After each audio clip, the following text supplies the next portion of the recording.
அடிமைத்தனம்னா என்னென்னாக்கா வந்து அவங்கவுங்க வேலையை வந்து தனித்து செய்ய அடிமைத்தனம். இந்த குடும்பத்தில் வந்து அவங்கவுங்க அடிப்படை வேலைகளை வந்து அவங்கவுங்களே செய்து கொள்ள சிறு வயதில் அவர்களுக்கு பழக்கி வைக்கப்படவில்லை. அந்த மாதிரியான பயிற்சி கொடுக்கப்படவில்லை பெண்களால் குழந்தைகளுக்கு.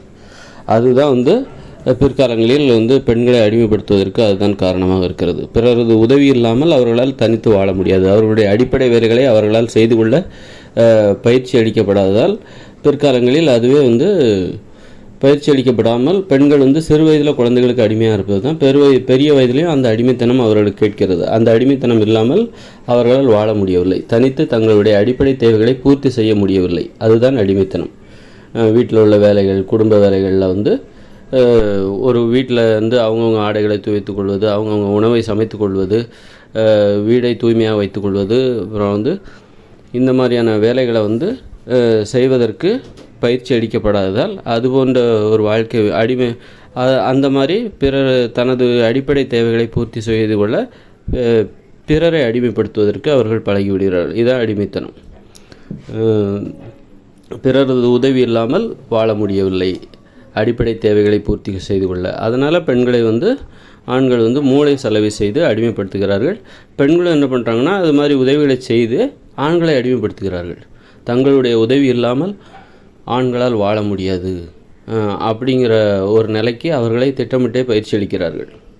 அதுதான் வந்து பிற்காலங்களில் அடிமைத்தனமாக மாறுகிறது. இதுதான் வந்து அடிமைத்தனம். இந்த அடிமைத்தனம் என்பது இந்த உலகத்தில் இருக்கக்கூடாதுனாக்கா அவங்கவுங்க ஒரு குடும்பம்னா ஒரு வளாகம், அந்த வளாகத்திற்குள் ஒவ்வொருவருக்கும் ஒரு வீடு இருக்க வேண்டும். அவர்களுடைய வீட்டிற்கு ஒரு வீட்டிற்குள் இன்னொருத்தர் போகக்கூடாது.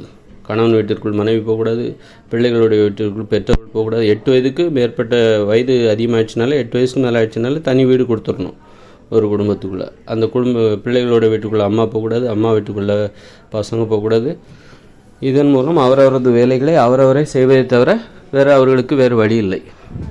இதன் மூலம் மட்டும்தான் அடிமைத்தனத்திலிருந்து, குடும்பத்தில் நிலவும் அடிமைத்தனத்திலிருந்து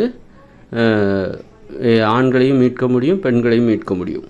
ஆக அடிமைப்படுத்துவது, அடிமைத்தனம் என்றால் அடிமையாக இருப்பது, பிறரை அடிமைப்படுத்துவது, பிறரது அடிமைத்தனத்திற்கு பணிந்து நடப்பது. இந்த மாதிரி தனித்து தனது வீட்டில் உள்ள தனது அடிப்படை தேவைகளை பிறரது உதவி இல்லாமல் பூர்த்தி செய்ய முடியாத அந்த நிலைக்கு அவர்கள் ஆளாகும்போது அப்போ பெண்களை வந்து மூளை செலவு செய்து அந்த அடிமைத்தனத்தை பாதுகாப்பது, பிறரிடமிருந்து கிடைக்கிற அந்த உதவிக்காக பெண்களை வந்து அடிமையாக வைத்திருப்பது. இதுதான் அடிமைத்தனம். இது ஒரு பலவீனமான நிலை, இது ஒரு கோழைத்தனம். அதாவது தனது உதவியை வந்து தனக்கு தேவையான உதவிக்காக பிறரிடம் அடிமையாக கிடப்பது, பிறரை அடிமைப்படுத்துவது. அதனால் வீரம்ங்கிறது என்னன்னாக்கா, ஒரு குடும்பத்தில் நீ வீரத்துடன் இருக்க வேண்டும் என்றால் உன்னிடம் கோழைத்தனம் இருக்கக்கூடாது, உன்னிடம் பலவீனமாக இருக்கக்கூடாது, தனித்து இயங்க வேண்டும்.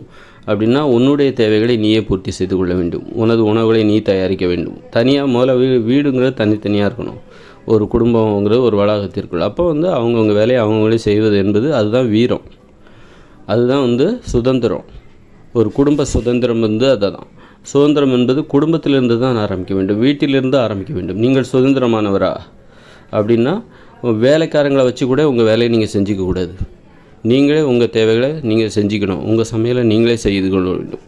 அப்போ உங்கள் ஆடைகளை நீங்களே தூய்மை செய்து கொள்ள வேண்டும், உங்கள் இருப்பிடத்தை நீங்களே தூய்மை செய்து, உங்கள் கழிப்பறை குளியல் எல்லாத்தையும் நீங்களே தூய்மை செய்யணும். பிறகு உதவியை எதிர்பார்க்கக்கூடாது. இதுதான் வந்து குடும்ப சுதந்திரம். சுதந்திரத்தை விரும்புவர்களா நீங்கள்? இதை அப்படி என்றால் நீங்கள் சுதந்திரமானவரா என்பதை நான் இப்போ சொன்னல, இதை வச்சுக்கிட்டு உங்களே நீங்கள் யார் அப்படிங்கிறத நீங்களே முடிவு செஞ்சுக்கலாம். நீங்கள் சுதந்திரமானவரா இல்லை அடிமையா? உங்களுடைய வேலைகளை நீங்களே செய்தால் அதுதான் சுதந்திரம். அப்போ நீங்கள் அப்படி இல்லை, உங்களுடைய வேலை செய்வதற்கு எனக்கு பிறரது உதவி தேவை, அது இல்லாமல் என்னால் செய்ய முடியாது, எந்த காரணமும் சொல்லக்கூடாது. அதுக்காக நீங்கள் எந்த ஒரு காரணத்தை சொன்னாலும் அது ஏற்றுக்கொள்ளப்பட மாட்டாது. நீங்கள் அடிமையா அல்லது சுதந்திரமானவரா என்பதை நான் கூறுகிற இந்த விளக்கத்தின் மூலம் நீங்களே உங்களை மதிப்பீடு செய்து கொள்ளுங்கள்.